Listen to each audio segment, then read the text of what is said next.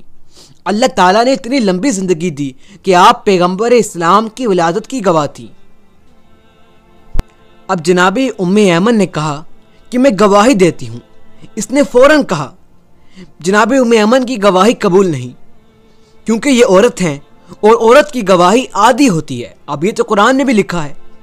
اب جناب ام ایمن نے کہا اے لوگوں، اسی مسجد میں تمہیں یاد ہے کہ جب پیغمبر اسلام نے میری طرف اشارہ کر کے فرمایا تھا کہ جب ام ایمن گواہی دے تو اس کی گواہی عادی نہیں بلکہ پوری ہے، کیونکہ یہ میری ولادت کی گواہ ہیں۔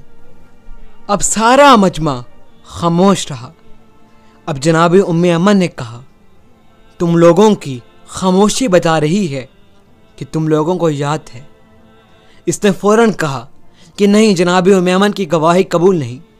بیوی نے کہا پھر میرے پاس 2 گواہ اور ہیں، میرے دونوں بیٹے حسن و حسین۔ اس نے فوراً کہا حسن و حسین کی گواہی قبول نہیں، کیونکہ یہ نابالغ ہیں، یہ پیغمبر اسلام نے فرمایا ہے۔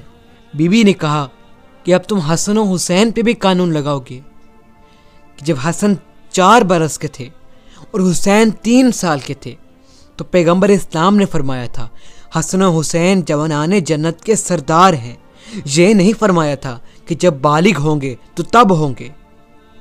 اس نے کہا کہ نہیں، ان کی گواہی ہم قبول نہیں کرتے۔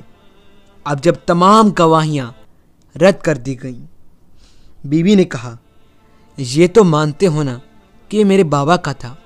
اس نے کہا ہاں، یہ مانتے ہیں کہ پیغمبر اسلام کا تھا۔ بیوی نے کہا کہ اب ان کی وارثہ تو میں ہوں، لہٰذا یہ میری میراث ہے۔ اب ایک نے فوراً کہا کہ پیغمبر اسلام نے خود مجھ سے فرمایا تھا کہ ہم جو گروہ انبیاء ہیں ہمارا کوئی وارث نہیں ہوتا، اور جو کچھ ہم چھوڑ جائیں وہ صدقہ ہوتا ہے۔ اب بیوی نے سر اٹھا کے کہا اے ابو قحافہ کے بیٹے، تم اپنے بابا کے وارث ہو تو میں اپنے بابا کی وارث نہیں۔ اسلام میں بدعتیں نہ لاؤ، بیٹیوں کی میراث کا انکار نہ کرو۔ اب اس نے کہا نہیں، پیغمبر اسلام نے خود مجھ سے کہا تھا کہ انبیاء کا کوئی وارث نہیں ہوتا، اور جو کچھ ہم چھوڑ جائیں وہ صدقہ ہوتا ہے۔ اب بی بی نے کہا یہ تم کیسی حدیث پیش کر رہے ہو جو قرآن مجید کے خلاف ہے، اور جو تم ہر بات پہ مجھ سے گواہ مانگتے ہو؟ جو تم نے ابھی حدیث پڑھی ہے تمہارے پاس اس کا کوئی گواہ ہے؟ اب وہ کچھ دیر سوچتا رہا، پھر کہا کہ گواہ تو نہیں ہے، لیکن میں پھر بھی آپ کو نہیں دوں گا۔ اب فوراً کسی خاتون کی آواز آئی کہ نہیں بابا جان، جب پیغمبر اسلام آپ سے یہ کہہ رہے تھے نا کہ انبیاء کا کوئی وارث نہیں ہوتا اور جو کچھ ہم چھوڑ جائیں وہ صدقہ ہوتا ہے، تو میں پردے کے پیچھے سن رہی تھی، آپ سے ہی پیغمبر اسلام نے یہ کہا تھا۔ اب اس نے فوراً کہا اب تو میرے پاس گواہ بھی ہیں۔ اب ہوا یہ کہ کچھ عرصے کے بعد اس کا خود انتقال ہو گیا۔ اب ان کی بیٹی نے کہا کہ میرے بابا جان کو میری میراث میں دفنا دیجیے۔ اب فوراً مولا حسن کھڑے ہوئے اور کہا کہ آپ نے تو میری ماں کے خلاف گواہی دی تھی کہ انبیاء کا کوئی وارث نہیں ہوتا، اور جو کچھ ہم چھوڑ جائیں وہ صدقہ ہوتا ہے۔ اگر بیٹی وارث نہیں ہو سکتی تو بیوی کیسے وارث ہو سکتی ہے؟ اب اس نے کہا انبیاء کرام کا کوئی وارث نہیں ہوتا، اور جو کچھ وہ چھوڑ جائیں وہ صدقہ ہوتا ہے، لہٰذا آپ کا مقدمہ درج نہیں ہوگا۔ بی بی نے کہا میں اس حدیث کو کیسے مان لوں جو قرآن مجید کے خلاف ہو؟ قرآن نازل ہوا میرے بابا پر، میرے بابا اور میرے شوہر علی کے سوا قرآن کو کوئی بہتر سمجھ نہیں سکتا۔ یہ کیسی حدیث لائے ہو جو قرآن مجید کے خلاف ہے؟ جبکہ قرآن مجید میں آیتیں ہیں۔ اب بی بی نے آیتیں پیش کی، لیکن میں یہاں 3 آیتیں پیش کروں گا جو بی بی نے پیش کی۔ پہلی آیت، اے ایمان والو کہ جب بھی میراث دو تو بیٹوں کا حصہ بیٹیوں کی نسبت زیادہ ہوگا۔ اب بی بی نے کہا کہ جب اللہ کہہ رہا ہے سارے ایمان والو تو کیوں نہیں کہا انبیاء کے بیٹے نہیں ہیں، انبیاء کی بیٹیاں نہیں ہیں؟ اس نے کہا میں تسلیم نہیں کروں گا، بیوی نے کہا آیت سن، دوسری آیت، جناب زکریا نے دعا کی، جناب زکریا ہے نبی کہ مجھے ایک بیٹا عطا فرما جو میرا بھی وارث ہو اور ساری آل یعقوب کا بھی وارث ہو۔ جناب زکریا کا صرف ایک بیٹا ہوا، نام ہے یحییٰ۔ تم کیسے کہہ سکتے ہو کہ انبیاء کا کوئی وارث نہیں ہوتا؟ اب ایک اور آیت سن لو، داؤد کے وارث بنے سلیمان، داؤد بھی نبی، سلیمان بھی نبی۔ اللہ نے قرآن میں اتنی آیتیں پیش کی ہیں، لیکن میرے بابا نے کبھی نہیں کہا کہ یہ آیت منسوخ ہے، کہ جبکہ قرآن میں لکھا ہے انبیاء کے وارث ہیں، تو تم کیسے انکار کر سکتے ہو؟ بی بی نے ہر آیت پیش کی، لیکن اس نے کہا ہم تسلیم نہیں کرتے، ہم آپ کے مقدمے کو قبول نہیں کریں گے، اور یہ میراث ہم آپ کو کسی صورت میں نہیں دیں گے۔ لعنت بر دشمن زہرا۔